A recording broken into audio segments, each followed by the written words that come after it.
नमस्कार, स्वागत है आपका। आप देख रहे हैं SBCN टाइम्स और आपके साथ मैं हूं वैशाली व्यास। आइए बुलेटिन की शुरुआत करते हैं इस वक्त की अहम खबरों के साथ।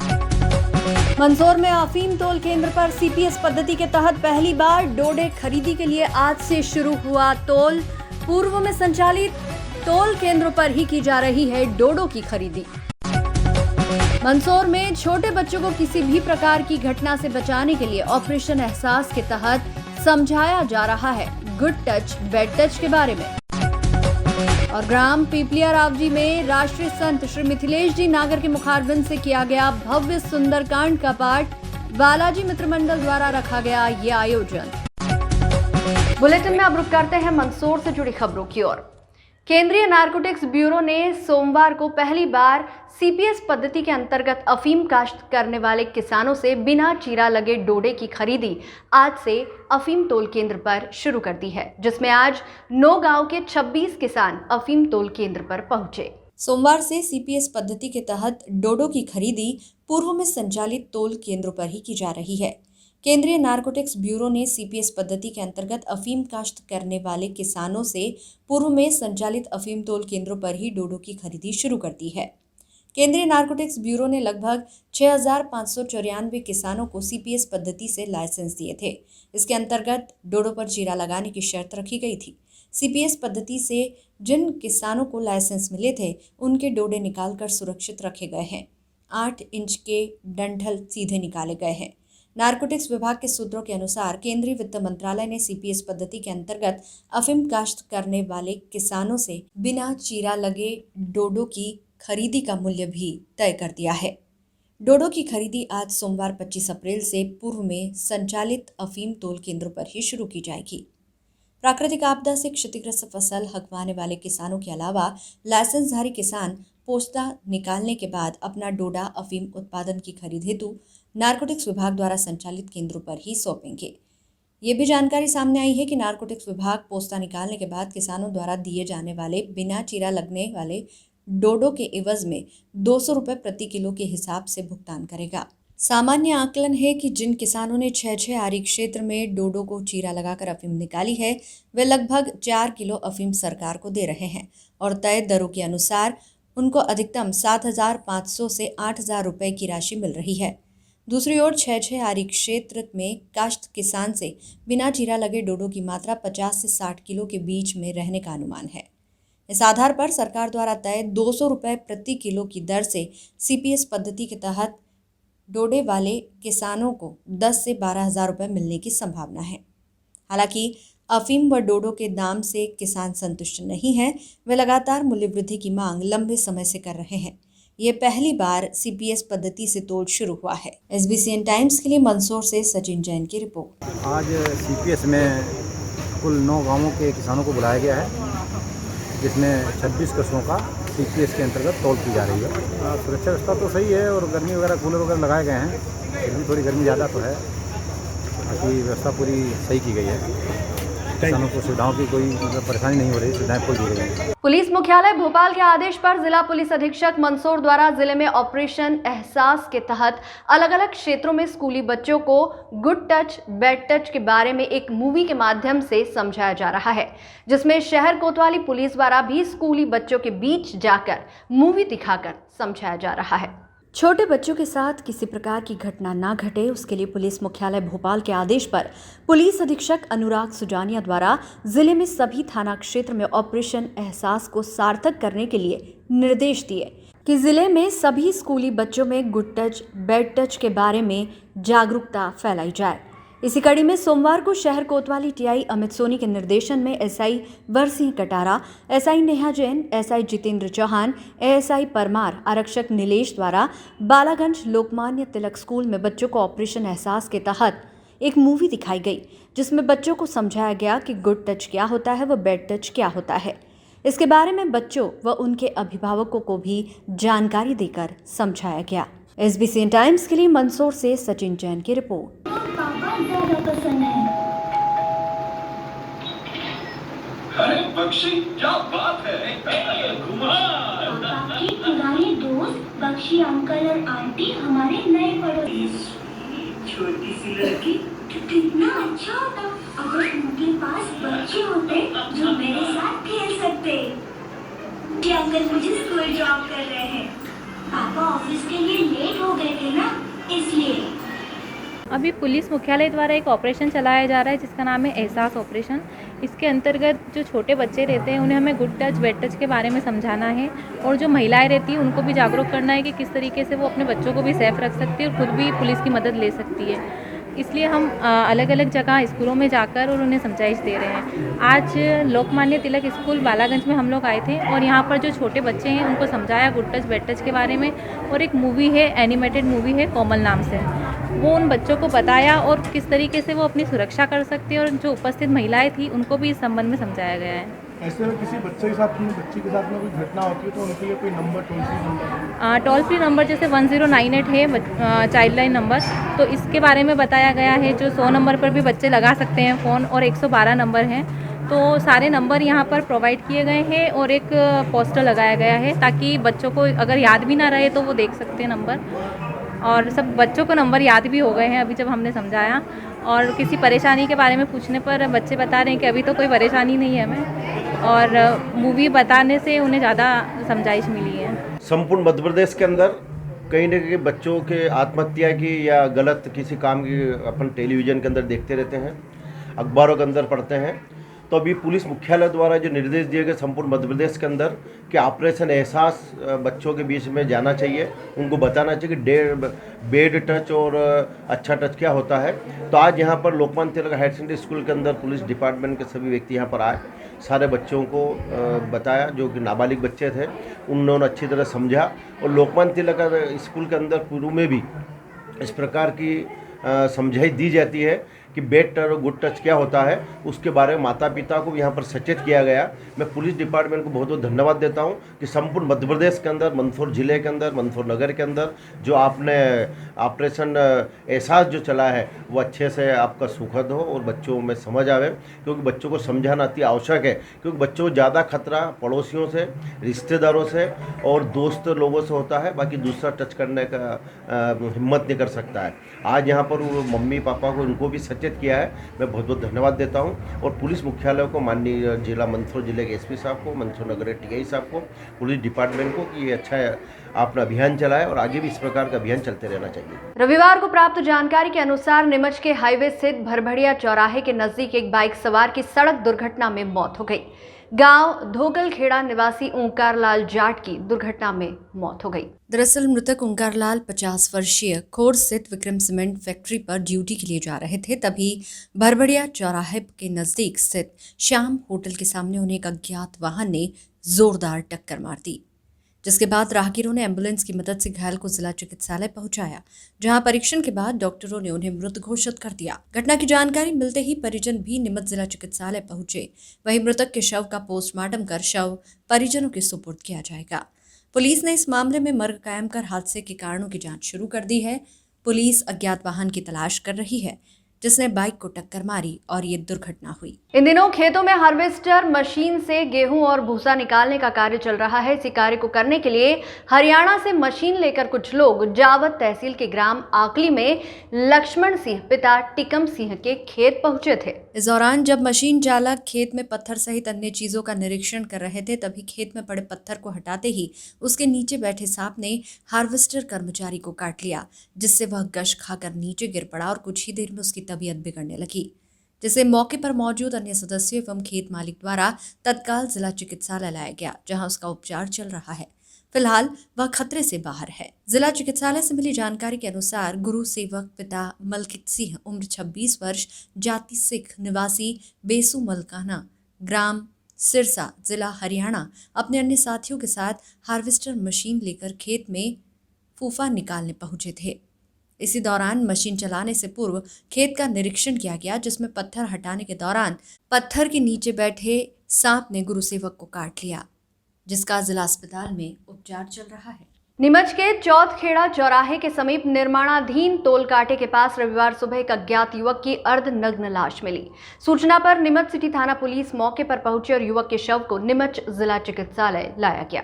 युवक की उम्र करीब 28 से 30 वर्ष बताई जा रही है। उसके दाहिनी आंख और गाल पर चोट के निशान है। मृतक के शरीर के निचले वस्त्र भी सरके हुए पाए गए। घटना की जानकारी पर मौके पर एफएसएल की टीम और एसपी सूरज कुमार वर्मा भी पहुंचे। फिलहाल शव को जिला चिकित्सालय में पोस्टमार्टम के लिए रखा गया है।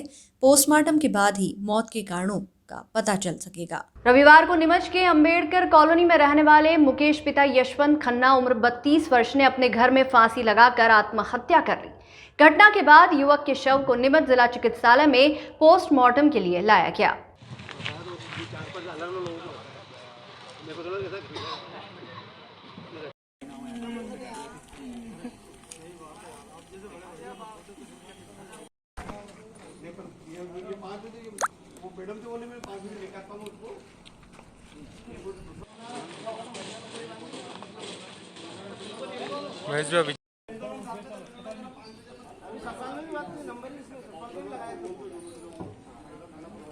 मेरा भाई मुकेश खन्ना है, उनकी घरवाली और ये उषा और ये गोरी नाम की उनकी घरवाली और उसकी भाभी है। उन्होंने मेरा भाई के ऊपर झूठा इल्ज़ाम लगा दिया कि मेरे ऊपर ज़बरदस्ती ये रेप कर रहा था और मेरी भाभी ने उसकी रिपोर्ट डाल दी। इससे ज़्यादा टॉर्चर करा मेरे भाई को। उस चक्कर में मेरे भाई ने 1 घंटे पहले मेरे से बोला, ये लगाने से पहले फांसी, कि मेरा भाई विमल बोल मैं मर जाऊँगा मैंने मेरे ऊपर मैंने ऐसे इल्ज़ाम लगा दिए झूठे। मैं चाहता हूँ कि मेरा भाई ने इनने फांसी लगाई है, इसको कड़ी से कड़ी कार्रवाई करके इनको दोनों को अंदर डलवा, कहीं के लिए मेरा भाई छिल जाए इन्होंने। रविवार को सिंधी समाज नीमच द्वारा चुनाव का आयोजन किया गया, जिसमें अध्यक्ष पद का चुनाव किया। चुनाव नीमच के नूतन स्कूल रोड स्थित भागेश्वर महादेव मंदिर परिसर में बने आलमचंद हॉल में संपन्न हुए। इस चुनाव में समाज के अध्यक्ष पद पर मनोहर अर्जनानी पुनः अध्यक्ष चुने गए। मनोहर अर्जनानी ने फॉर्म भरा, जिसके बाद समाज के किसी भी व्यक्ति ने उनके सामने अध्यक्ष पद के लिए फॉर्म नहीं भरा। इसके बाद चुनाव अधिकारियों ने उनके अध्यक्ष चुने जाने की घोषणा की। गौरतलब है कि मनोहर अर्जनानी लगातार तीसरी बार अध्यक्ष पद पर चुने गए हैं। इस दौरान अर्जनानी ने कहा कि वे जल्द ही समाज के लोगों के साथ नई कार्यकारिणी बनाएंगे और समाज उत्थान के लिए बेहतर काम करेंगे। सिंधी समाज को आगे ले जाने का प्रयास करेंगे।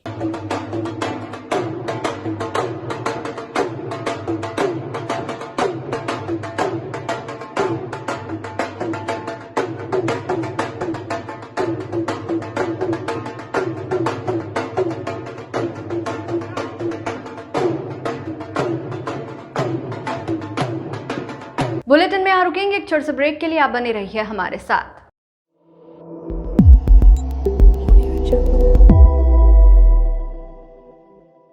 शनिवार शाम को नीमच के इंडस्ट्री एरिया पुलिस लाइन क्षेत्र में अचानक लोगों को आंख में जलन और सांस लेने में परेशानी होने लगी। इसके बाद इलाके में अफरा तफरी मच गई। लोगों को लगा कि किसी इंडस्ट्री से गैस का रिसाव हो रहा है, जिसके चलते इस तरह की परेशानी हो रही है। घटना की जानकारी पुलिस के आला अधिकारियों को लगी और मौके पर पुलिस के आला अधिकारी पहुंचे। जानकारी में सामने आया है कि नीमच की पुलिस लाइन में बलवे को लेकर मॉक ड्रिल की जा रही थी। उसी दौरान आंसू गैस का प्रयोग किया गया, मगर तेज हवा के कारण गैस इंडस्ट्री एरिया के क्षेत्र में पहुंच गई, जिसकी वजह से लोगों को आंखों में जलन और सांस लेने में परेशानी होने लगी।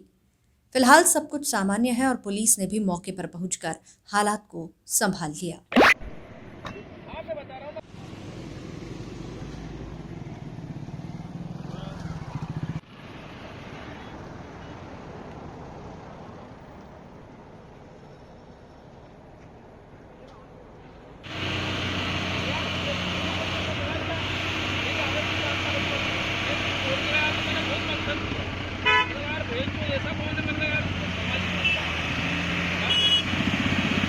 रविवार को नीमच सिटी थाना क्षेत्र अंतर्गत आने वाले गांव मानपुरा में खाना बनाने के दौरान फुंदा कुंवर पति तेजपाल सिंह नामक महिला बुरी तरह से झुलस गई, जिसे गंभीर हालत में नीमच जिला चिकित्सालय लाया गया, जहां उसका इलाज जारी है। गंभीर मामला होने के चलते नीमच सिटी थाने के पुलिस अधिकारी और नायब तहसीलदार प्रशस्ति सिंह जिला चिकित्सालय पहुंची, जहां महिला के बयान लिए गए। बताया जा रहा है कि महिला खाना बना रही थी, तब गैस ने अचानक विकराल रूप ले लिया और इसी दौरान पास ही पड़ी पेट्रोल के डिब्बे ने भी आग पकड़ लिया, जिससे ये गंभीर हादसा हो गया। हादसे में महिला लगभग 90% तक जल गई है। वहीं पुलिस ने प्रकरण दर्ज कर जांच शुरू कर दी है। ये अस्पताल से तहरीर प्राप्त हुई थी कि फुंदा कुंवर पिता तेजपाल सिंह ये मानपुरा की रहने वाली है। ये जलने के लिए तहरीर प्राप्त हुई थी, जांच के लिए मैं आया था। उसके कथन लिए तो उसने बताया कि मैं सुबह खाना और चाय बनाई थी, उस समय बनाते समय गैस में भभक गई और आग लग गई।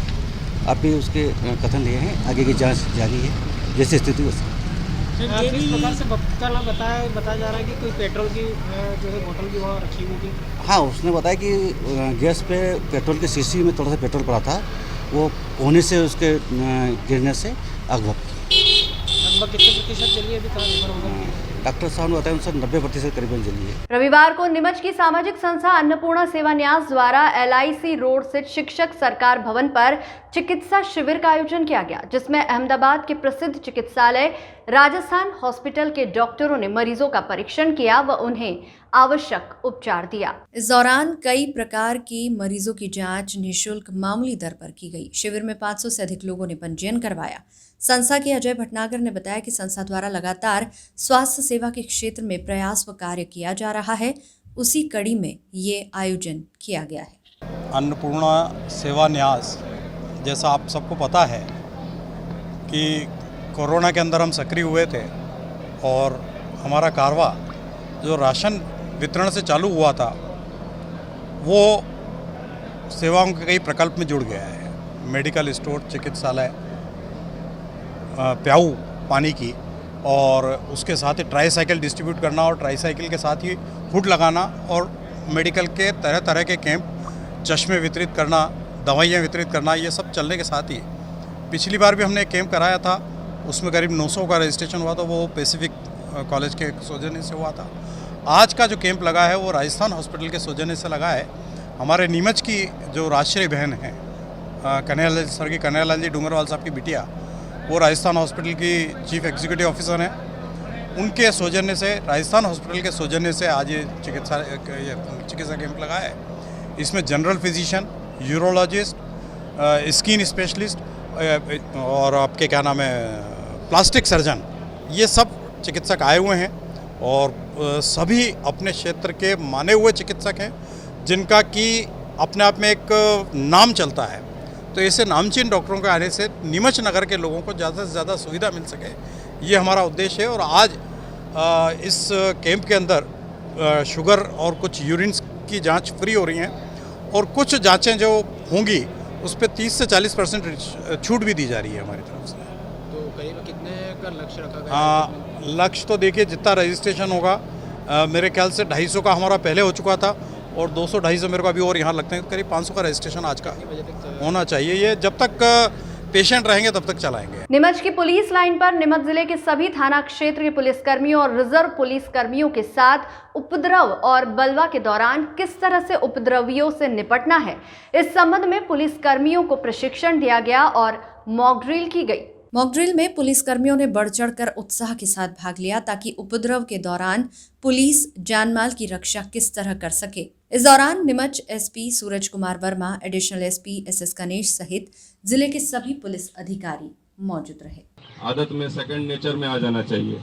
अगर आपने ये आपका बॉडीगार्ड पहना, लिख के तो नहीं दिया जा सकता कोई भी चीज, शासन स्तर पे विचाराधीन है। तो हम हमारे हिसाब से करेंगे। अरे भाई मान जाओ थोड़ा। देखिए हम फिर से रिमाइंड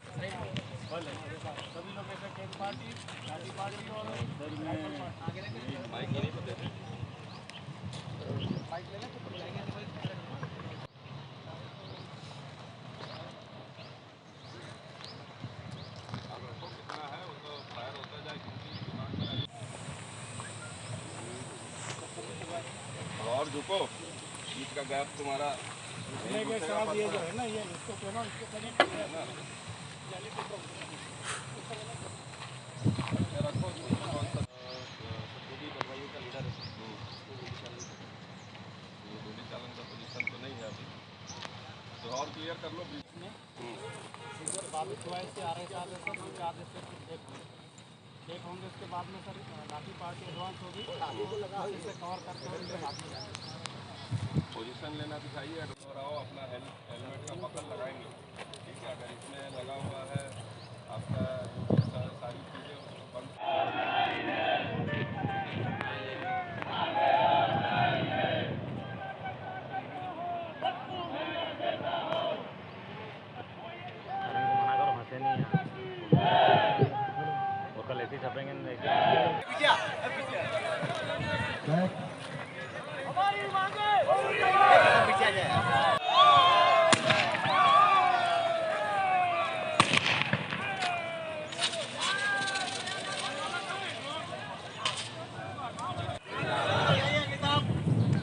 बलवाइयों, आपका मजमा गैर कानूनी घोषित किया गया है। आप यहाँ से बितर हो जाएं, अन्यथा आपके विरुद्ध बल प्रयोग किया जाएगा।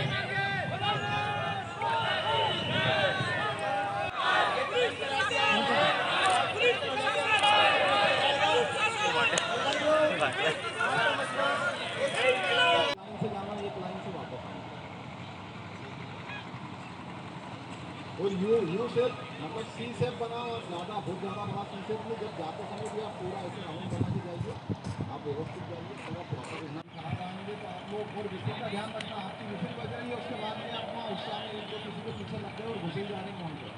तो जब आपको विषय का मतलब ये है कि आपका कमांडर आपको आदेश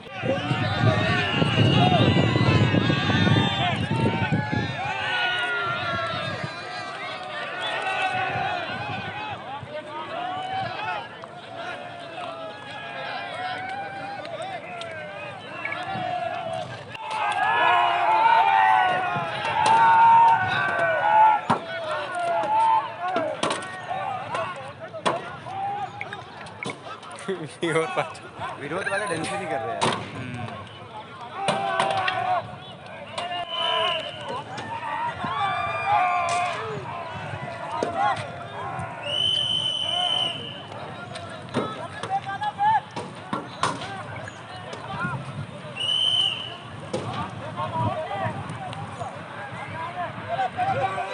पुलिस मुख्यालय के निर्देश हैं कि अपने जो भी रिज़र्व पार्टी है और जो बलवा के जो ड्रिल हैं उसकी पूरी तैयारी रहे। ना सिर्फ जो गियर है, जो सामान है, उसकी चेकिंग लगातार होती रहे, बट जो ट्रेनिंग है वो भी लगातार होती रहे।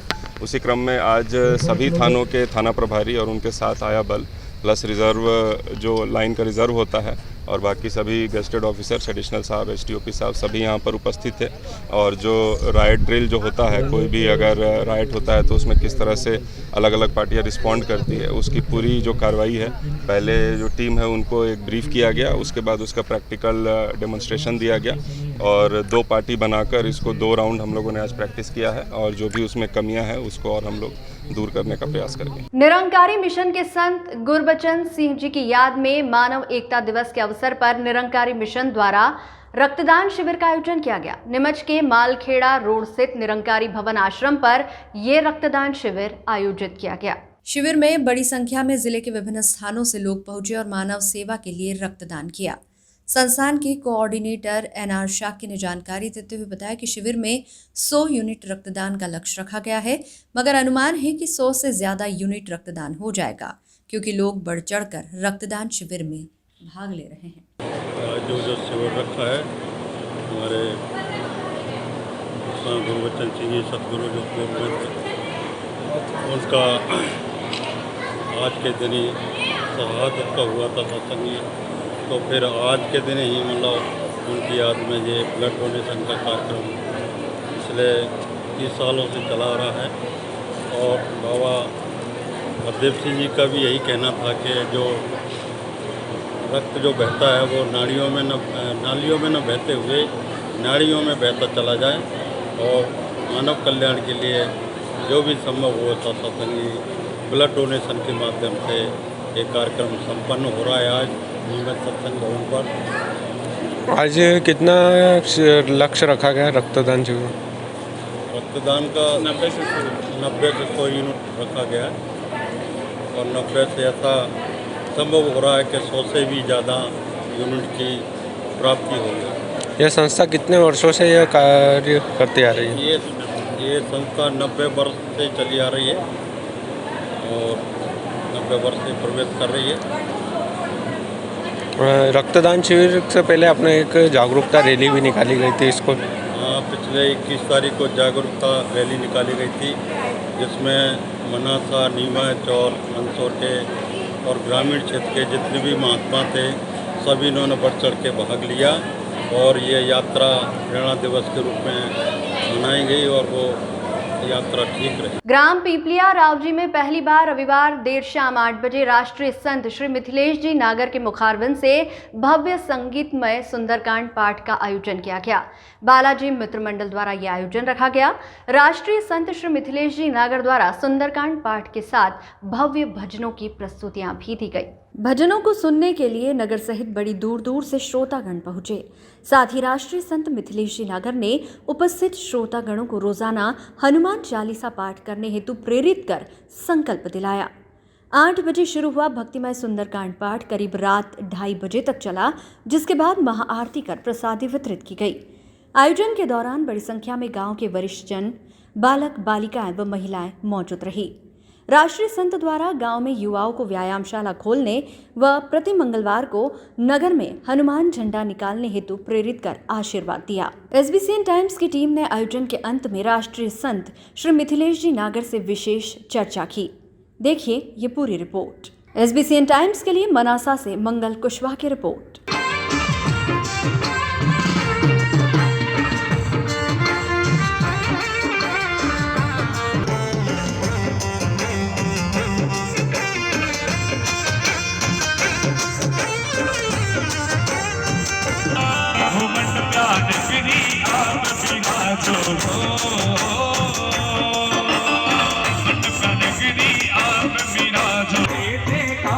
सारो बिगड़ी बात बनावा मेघा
दुखड़ा मिटावे हो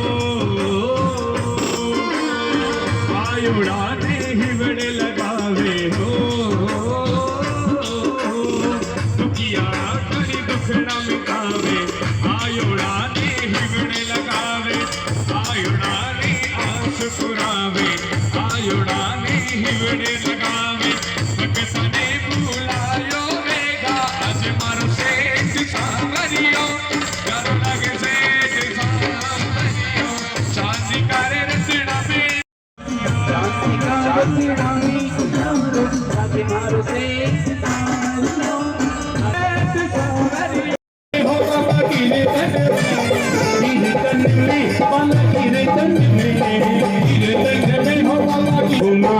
हमारे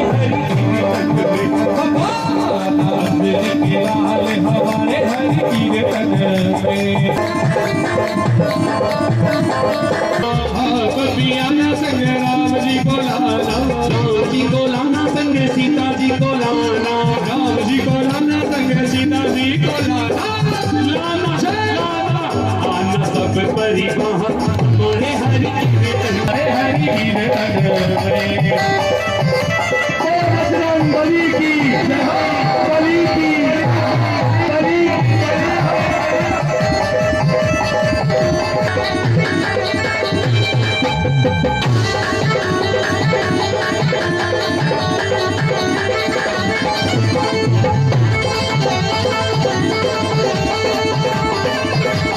की आना संग कृष्ण जी को लाना, कभी आना संग कृष्ण जी को लाना, कृष्ण जी को लाना संग राधे जी को लाना, कृष्ण जी को लाना संग राधे जी को लाना, लाना सब घर का हमारे हरि कीर्तन में सावन विचार करना मधुर भजन बोल रामचंद्र गुण भरनी राधा गुण संगीता गए हो फिर गए राम दूत में मात जान की सत्य शपथ करुणा निधान की यह बुद्धि का बात में आदि जी ने नाम तो कह सही मान रही संगत प्रेम सुनी पूजा पर विषम नाम मन क्रम नहीं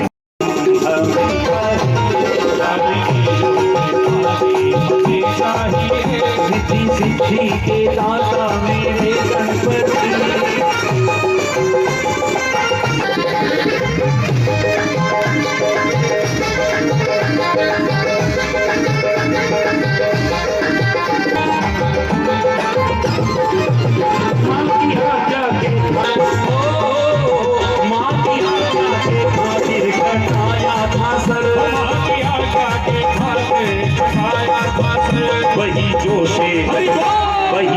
आशेचं पाणी आम्ही काही बहिणीचे जवानी आम्ही काही भीती सिद्धी के दाता मेरे गणपती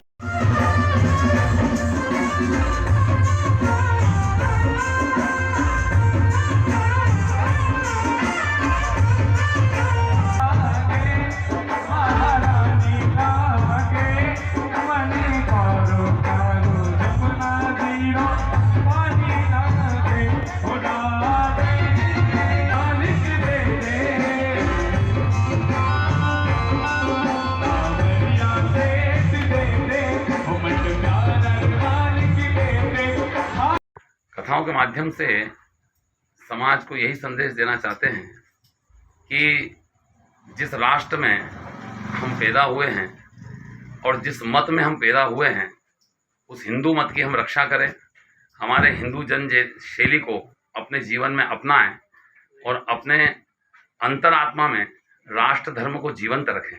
हमारे महापुरुषों ने जो स्वप्न देखा था, परम वै भवन ने तुम एतस्व राष्ट्रम समर्था भवत्वा सुशाते भ्रसम, ये भारत माता परम वैभव तक पहुँचे और ये तभी संभव है जब आने वाली पीढ़ी में हमारी धर्म के साथ संस्कृति और संस्कार की सुवास स्थापित होगी। बस यही संदेश मैं समाज को देना चाहता हूँ। कई आरोप लगते हैं आप पे कि आप कथाओं के माध्यम से भाजपा का प्रचार कर रहे हैं। देखिए, विचारधाराएं अपनी अपनी हो सकती है, परंतु मैं किसी भाजपा, कांग्रेस, असपा, बसपा, ढसपा में किसी को मैं अपना विचारधारा अपने साथ है। मैं केवल राम का प्रचार करता हूं और राम के जो साथ है वो अपने आप इस विचारधारा को समझते हैं, और जो राम के साथ नहीं है मैं उनका समर्थन करता नहीं और वो खुद मेरे साथ नहीं रहेंगे। राजनीति में भी धर्म का ज़्यादा समावेश हो चुका है, इसे किस तरीके से मानते हैं? देखिए, राजनीति जो होती है, धर्म राज करें पर नीति से करें, राजनीति ना करना चाहिए। जितने भी जनप्रतिनिधि हैं, देश के कर्णधार हैं, मैं उनको संदेश देना चाहता हूं कि वे राजनीति करें, मना नहीं है, पर राज करें वो नीति से करें। अन्याय, अनाचार, पापाचार, भ्रष्टाचार, दुराचार और किसी एक संप्रदाय को संतुष्ट करने के लिए दूसरे संप्रदाय को दबाने की ये राजनीति और ये दुस्साहस अगर हिंदू राष्ट्र के अंदर हुआ तो समस्त संत समाज सड़क पर उतर करके इसके लिए आंदोलन करेगा, फिर चाहे कोई भी संगठन हो, चाहे कोई भी संघ पार्टी हो। भारत में हिंदुओं की संख्या बहुत अधिक है, फिर भी हिंदुओं को खतरा क्यों महसूस हो रहा है? देखिए, भारत में हिंदू की संख्या अधिक है और हिंदुओं को यहाँ कोई खतरा नहीं है। समस्या ये कि हमें तो अपनों ने लूटा, गैरों में कहाँ दम था, और मेरी किश्ती डूबी वहाँ जहाँ पानी कम था। हमें दूसरे समाज से डर नहीं है, हमको अपने सेक्युलरों से डर है, जो सेक्युलर हिंदू हैं उनसे, और डरना भी नहीं है। एक दिन सेक्युलर हिंदुओं में जो जयचंद बैठे हैं, जो मान सिंह बैठे हैं, इनको एक दिन खुद ब खुद मालूम पड़ेगा, और जब ये उन विधर्मियों के हाथ के जूते खाएंगे तब इनको सूझ पड़ेगी, इनको समझ में आएगी कि निश्चित रूप से हिंदू की संस्कृति को मिटाने के लिए 800 साल तक मुगल आए, 200 साल तक अंग्रेज आए, पर भारत की संस्कृति अक्षुण्य है, हिंदुत्व अक्षुण्य है। हिंदुत्व न कभी मिटा है, न मिटेगा और न कोई मिटा सकेगा। धारा 370 हटी है जी, क्या कश्मीरी पंडितों को न्याय मिला है? धारा 370 ये भारत के स्वाभिमान की जीत है, ये हिंदुस्तान के स्वाभिमान की जीत है। और जहाँ तक धारा 370 हटाने का सवाल है, मैं तो ये कहता हूँ कि धारा 370 जो हटी है वो तो हट गई, और निश्चित रूप से वहाँ के कश्मीरी पंडितों को आज नहीं तो कल न्याय जरूर मिल रहा है और मिलेगा। उनकी जो भूमि छीनी गई है, उनका जो व्यापार व्यवसाय छीना गया है, एक दिन निश्चित रूप से उनके हाथ में आएगा, ऐसा मेरा और सारे संत समाज का सपना है। और साथ में समान नागरिक कानून संहिता भी, आचार संहिता इस हिंदुस्तान में लागू होना चाहिए, CAA इस हिंदुस्तान में लागू होना चाहिए, तो जनसंख्या नियंत्रण कानून इस हिंदुस्तान में लागू होना चाहिए, तो ही हिंदू राष्ट्र बनेगा। इस बुलेटिन में फिलहाल इतना ही। लगातार न्यूज अपडेट्स के लिए देखते रहिए SBCN टाइम्स। नमस्कार।